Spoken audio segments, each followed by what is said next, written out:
سورہ قصص اللہ نے شروع کی ہے نتلو علیک من نبأ موسیٰ وفرعون بالحق، ہم آپ کو موسیٰ اور فرعون کا واقعہ سناتے ہیں حق کے ساتھ، ٹھیک طور پر۔ قرآن میں بہت زیادہ بیان کیا ہے فرعون اور موسیٰ علیہ السلام کے واقعے کو۔ ظاہر ہے اللہ جب ایک چیز کو بہت زیادہ بیان کر رہے ہیں تو ایسا لگتا ہے کہ اللہ بھی یہ چاہتے ہیں کہ یہ لوگ بار بار یہ واقعہ سنیں، کیونکہ عبرت کی جتنی باتیں ہمیں اس واقعے سے پتہ چلتی ہیں شاید کسی اور واقعے میں اتنے اسباق نہیں ہیں۔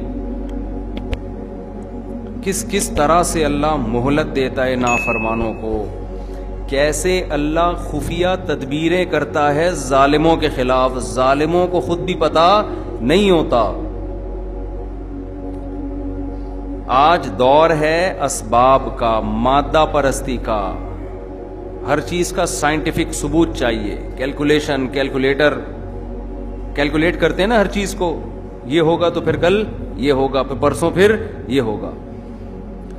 تو اس واقعے میں ہمیں پتہ چلتا ہے کہ ہم کچھ اور چاہ رہے ہوتے ہیں اور اللہ کچھ اور، تو ہوتا وہ ہے جو اللہ چاہتا ہے۔ تبلیغ والے ایک لفظ کہتے ہیں ناکامی کے نقشوں میں کامیابی، نقشوں سے لگ رہا ہوتا ہے، کیلکولیشن بتا رہی ہوتی ہے غلط ہو گیا، لیکن اللہ ان نقشوں میں کیا کر دیتا ہے؟ کامیابی۔ تو یہ واقعہ اللہ نے شروع ہی عجیب انداز سے کیا۔ ان فرعون علا فی الارض، زمین میں فرعون نے سرکشی کی تھی، وجعل اہلہا شیعا، اور اپنے ماتحت رعایا کو دو حصوں میں بانٹ رکھا تھا۔ گورنمنٹ کا کام ہوتا ہے اپنی عوام کے ساتھ ایک جیسا سلوک کرے، یہ نہیں کہ آپ ان کو کیا کر دیں؟ ڈیوائیڈ کر دیں، لیکن اس نے ڈیوائیڈ کر رکھا تھا۔ یستضعف طائفۃ منہم، ایک جماعت کو کمزور بنایا ہوا تھا، بنی اسرائیل کو، کیونکہ وہ فلسطین سے ہجرت کر کے آئے تھے، یہاں کے نیشنل ہو چکے تھے، مگر آج بھی دنیا میں ایک نمبر نیشنل اور دو نمبر نیشنل، کہ یہ وہاں سے آئے ہوئے لوگ ہیں، اور چونکہ حق پرست ہیں، نماز روزے کے پابند ہیں۔ فرعون کو ڈر تھا کہ جو ظلم کا نظام ہوتا ہے اس کو خطرہ حق پرستوں سے ہوتا ہے، اپنے جیسے باطلوں سے ہمیں کوئی خطرہ نہیں ہے۔ تبھی تو آج مسلمان سب سے کمزور ہیں، دنیا میں پٹ رہے ہیں، لیکن دہشت گردی کا تانا کس کو دیا جاتا ہے؟ مسلمانوں کو، حالانکہ بیچارے تو دہشت گردی کا شکار ہیں پوری دنیا میں، لیکن ایک نظریہ ہے، ایک سوچ ہے، ایک دین ہے، باقی دنیا میں کسی کے پاس کوئی سوچ اور نظریہ بچا ہی نہیں ہے۔ حق اور باطل کی ڈیفینیشن کسی کے پاس نہیں ہے۔ آپ کسی ایتھیسٹ کو میرے سامنے بٹھا دو، میں تو بہت چھوٹا آدمی ہوں، میں اس سے صرف یہ پوچھوں گا اچھے کی ڈیفینیشن کیا ہے اور برے کی ڈیفینیشن۔ قیامت آ جائے گی، وہ اچھے کی کو ڈیفائن ہی نہیں کر سکتا کہ اچھے کی ڈیفینیشن کیا ہے۔ تو جب اچھے کی ڈیفینیشن کا پتہ نہیں ہے، اچھائی کی ڈیفینیشن کا پتہ نہیں ہے، تو اچھے کی ڈیفینیشن کہاں سے پتہ چلے گی؟ غصہ آنا شروع ہو جاتا ہے پھر۔ ابے جب اچھائی کو نہیں ڈیفائن کر سکتے تو جس میں اچھائی ہوتی ہے وہ اچھا ہوتا ہے نا، تو جب اچھائی کو ڈیفائن نہیں کر سکتے تو یہ کیسے پتہ چلے گا کہ اس میں یہ اچھائی ہے یا نہیں ہے؟ پھر جب نہیں ہے تو یہ اچھا ہے یا برا ہے؟ حالانکہ پوری دنیا کا اتفاق ہے کہ there are two types of انسان، ایک اچھے اور ایک برے، تو برائی کی ڈیفینیشن ہی نہیں ہے آپ کے پاس۔ تو اس لیے آج سے 100 سال پھر وہی اس طرف چلا جاؤں گا میں، چھوڑو ابھی ہم، پھر یہ واقعہ رہ جائے گا ہمارا نا، ہماری اپنی تقریر زیادہ شروع ہو جاتی ہے۔ تو اللہ تعالیٰ فرماتے ہیں کہ فرعون نے کیا کیا تھا؟ یستضعف، دو حصوں میں ڈیوائیڈ کر رکھا تھا، یہ 2 نمبر اور یہ 1 نمبر۔ اپنی قوم کے جو لوگ تھے غیر مسلم، اس کو خدا ماننے والے، ان کو بڑے اچھے عہدے دیے ہوئے تھے، سپریم کورٹ کا جج بنایا ہوا تھا، کسی کو چیف آف آرمی بنایا ہوا تھا، کسی کو اپنا مشیر خاص بنایا ہوا تھا، اور بنی اسرائیلیوں کو لفٹ کرانے کے لیے تیار نہیں تھا۔ اتنا ظلم کہ اس کو جب خطرہ ہوا کہ نسل ان کی بہت تیزی سے بڑھ رہی ہے، نسل ان کی، کیونکہ مذہبی لوگوں کی نسل ہمیشہ زیادہ اسپیڈ سے بڑھتی ہے، کیونکہ وہ یہ فیملی پلاننگ کے نظریات سے متاثر نہیں ہوتے، اور اگر کوئی مذہبی آدمی متاثر ہے تو مذہبی ہے نہیں وہ، وہ ایک لبادہ اڑا ہوا ہے اس نے دین کا, اس کے دل میں توکل, اللہ پہ اعتماد اور صحیح احادیث کی ویلیو اس کی نظر میں ہے نہیں. ابھی میں نے کینسر کے اسپیشلسٹ ڈاکٹر ہیں ان کا انٹرویو لیا, انہوں نے بتایا, میرا آن دا ریکارڈ موجود ہے میرے چینل مفتی طارق مسعود اسپیچز پر, کہ جو بریسٹ کینسر ہے نا اس کی ایک بڑی وجہ لڑکیوں کی دیر سے شادی بھی ہے, نسل کو روکنا بھی ہے, سمجھتے ہو؟ تو یہ بھی ایک بہت بڑی وجہ ہے. تو نیچر سے لڑو گے نا برباد ہو جاؤ گے, فائدہ نہیں ہوگا. خیر, تو فرعون نے کیا کرنا شروع کیا نسل کم کرنے کے لیے نا, کیونکہ اس کو پتا تھا, اتنی سینس فرعون میں بھی تھی کہ جس قوم کا گروتھ ریشو بڑھتا ہے پاورفل وہی ہوتی ہے, وہی پاورفل ہوتی ہے. تو فرعون نے کیا کیا, اب فیملی پلاننگ کے طریقے تو اس زمانے میں ایجاد نہیں ہوئے تھے کہ ان کو تمیز سے فری میں خواتین گھروں میں گردش کرتی اور ان کو سمجھاتی تمہارے وسیع تر مفاد کے لیے 2 بچے ہی اچھے. ایکچولی ایجوکیشن اور فیس بچوں کی کہاں سے, کنوینس کا خرچہ, پھر ایکچولی دیکھیں عورت کی صحت, یہ ٹوپی ڈرامے فرعون کو نہیں آتی. آج کل کے فرعونوں نے سیکھے ہوئے ہیں یہ کہ قتل بھی نہ کرو اور کام ایسا کرو کہ کام قتل سے بڑھ کر ہو جائے, بدنامی بھی نہ ہو.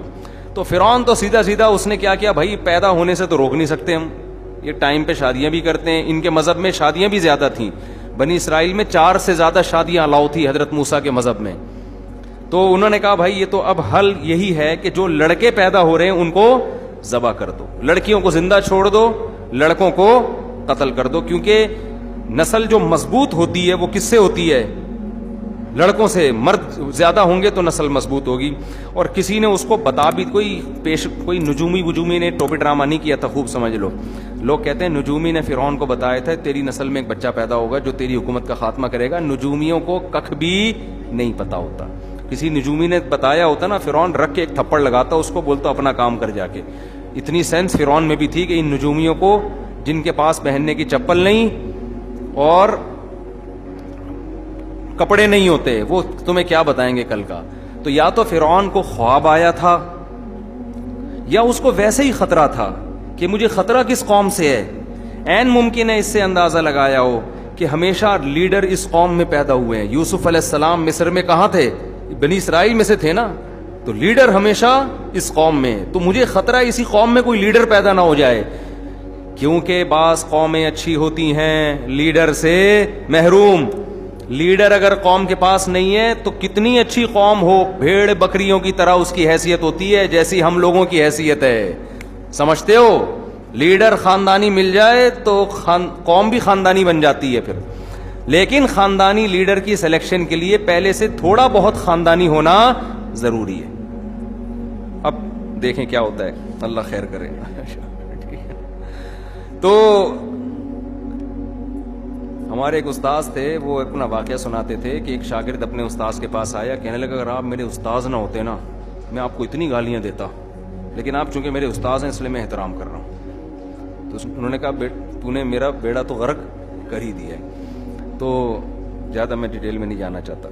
اچھا خیر, تو بھائی اللہ تعالیٰ قرآن میں فرماتے ہیں کہ اچھا فرعون کو یہ خطرہ ہوا کہ میری قوم میں ایسا کوئی, بنی اسرائیل میں ایسا, یا تو خواب آیا یا اس کو یہ خطرہ ہوا کہ بھئی یہاں کوئی ایسا لیڈر پیدا ہو سکتا ہے. درباریوں نے بھی اس کو مشورہ دیا ہوگا نا, وہ جو چمچے ہوتے ہیں. تو فرعون نے کیا کیا, اتنا ظالم, جہاں خبر ملتی کہ ان کے ہاں بیٹا پیدا ہوا ہے اس کو ذبح کر دیتا. ذبح کر, کتنا چیخیں چیختی ہوں گی مائیں. قرآن کہہ رہے ہیں ان فرعون علا فی الارض وجعل اہلہا شیعا یستضعف طائفة منہم یذبح ابناءہم ویستحیی نساءہم انہ کان من المفسدین. واقعی بڑا فسادی تھا وہ. ونرید, الفاظ دیکھو قرآن کے, ہم نے ارادہ کیا ان نمن علی الذین استضعفوا فی الارض, زمین میں جو سب سے کمزور ترین قوم ہے ہم اس پر احسان کریں, ہم اس پر احسان کریں. وَنَجْعَلَهُمْ أَئِمَّةً, اے اللہ کیا احسان کرے گا اس قوم پہ, ظلم سے بچا لے گا, یہ یہاں سے بھاگنے میں کامیاب ہو جائیں گے, یا فرعون کے دل میں کچھ رحم آئے گا, یہی ہو جائے گا نا. نا نا نا نا, اللہ کہتے ہیں ہم نے سوچا کہ ہم کایا پلٹ دیں. نَجْعَلَهُمْ أَئِمَّةً, زمین کا امام ان کو بنا دیں, ہم حکومت کس کو دے دیں, ان کے ہاتھ میں حکومت آ جائے, اور زمین, صرف حکومت نہیں, زمین کی باغ ڈور, مضبوط خلافت, مضبوط حکومت اس کمزور ترین قوم کے پاس آ جائے. وَنُمَكِّنَ لَهُمْ فِي الْأَرْضِ, اور زمین میں ہم ان کو مضبوط ٹھکانہ دے دیں. الیکشن والی حکومت نہیں کہ 5 سال میں پھر ڈر لگا رہے کہ دوبارہ فرعون اگلے الیکشن میں جیت جائے. وَنُمَكِّن, تمکین کہتے ہیں مضبوط ٹھکانہ, ایسی پاورفل حکومت کے اپوزیشن کا کوئی خطرہ ہو ہی نہیں.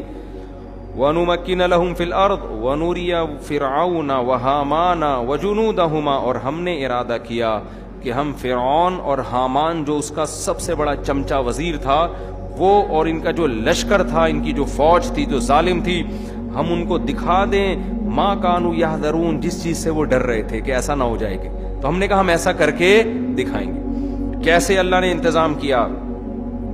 وَأَوْحَيْنَا إِلَىٰ أُمِّ مُوسَىٰ, حضرت موسیٰ کی ماں کو جب حمل ہوا اور بچے کی ولادت کا وقت آیا, کتنی مبارک ماں ہے, قرآن ان کا قرآن میں کیسے ذکر کرتا ہے.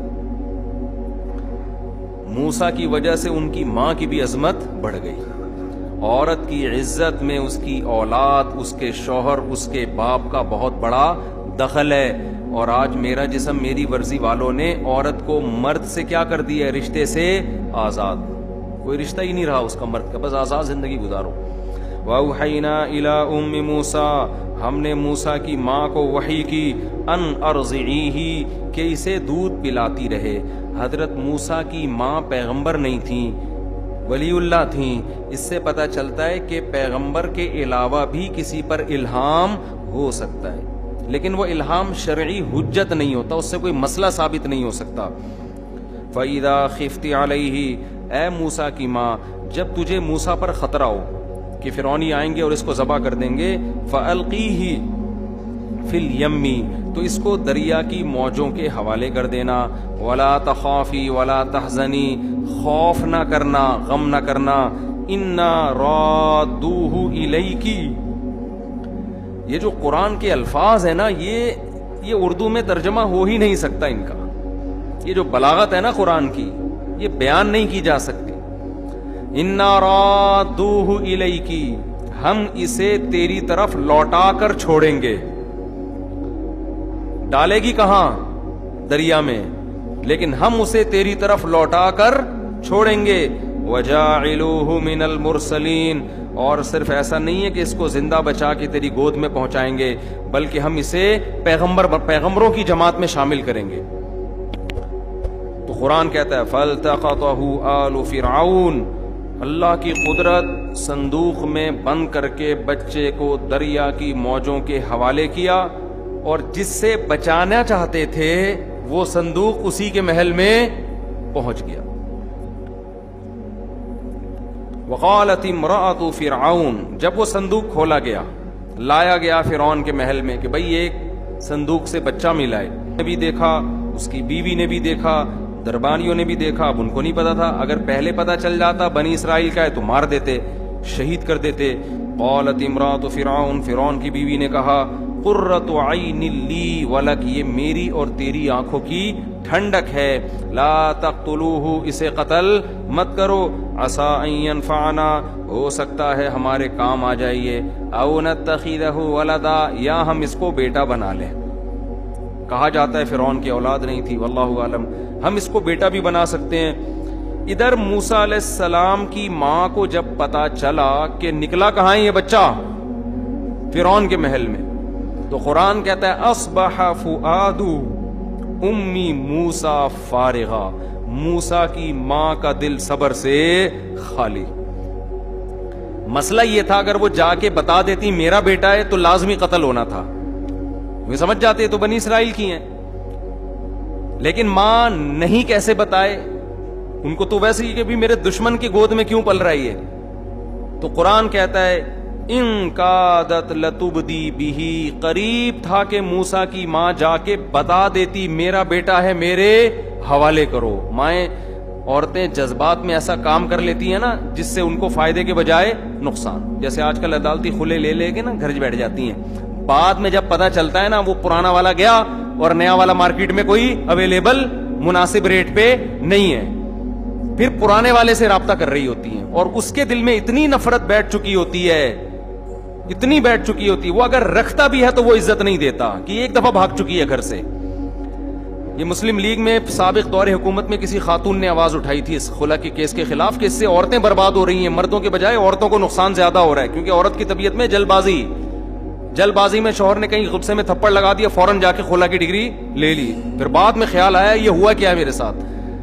عورت کی طبیعت میں جلد بازی ہے، وہ جلدی میں ایسے فیصلے کر لیتی ہے جس سے بعد میں وہ پچھتاتی ہے.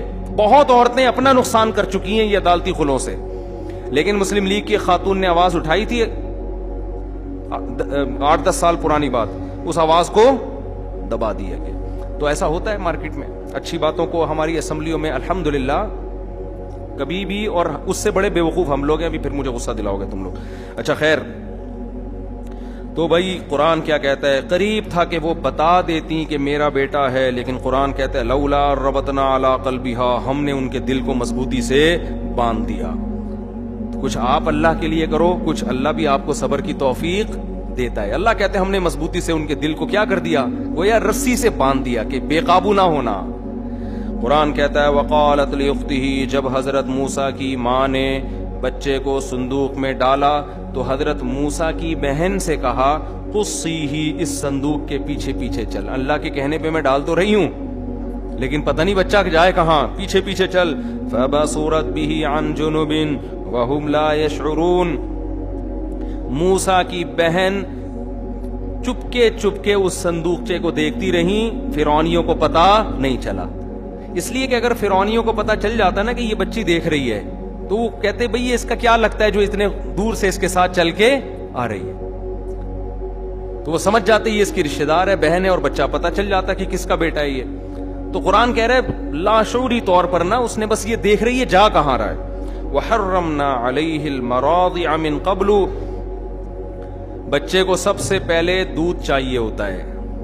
تو فرعون کی بیوی نے جب مشورہ دیا نا اس کو قتل نہیں کرو، فرعون نے کہا بالکل آپ کا مشورہ سر اور آنکھوں. سمجھتے ہو؟ سمجھ تو گئے ہوگے آپ لوگ. اب کیا ہوا کہ جی وَحَرَّمْنَا عَلَيْهِ الْمَرَاضِعَ مِن قَبْلُ، ہر دودھ پلانے والی کے دودھ کو اللہ نے موسیٰ پر حرام کر دیا. حرام کا مطلب موسیٰ کسی کی چھاتی کو منہ لگانے کے لیے تیار نہیں. فقالت، اب ظاہر ہے بچہ تو مر جائے گا. حضرت موسیٰ ظاہر ہے پیغمبر تھے، اتنے حسین تھے کہ قرآن میں سورہ طٰہٰ میں آتا ہے القیت علیک محبۃ منی، ایسا پیار تھا نا ان کے چہرے پر کہ سب کے دلوں میں اللہ نے ان کی محبت ڈال دی. فرعونیوں کے دل میں محبت ڈال دی، بچے پر پیار اتنا آ رہا تھا سب کو، اتنے خوبصورت، اتنے حسین.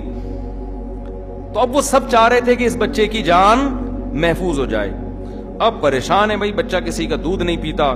شکر ہے اس وقت تک پاؤڈر کا دودھ ایجاد نہیں ہوا تھا. آج ہم کہتے ہیں کوئی بڑا لیڈر چاہیے تو پاؤڈر کا دودھ پی کے بڑے بڑے لیڈر پیدا نہیں ہوتے. پاؤڈر سے اچھا ہے بھینس کا پلا دو اپنے بچوں کو، شاید کچھ بن جائے.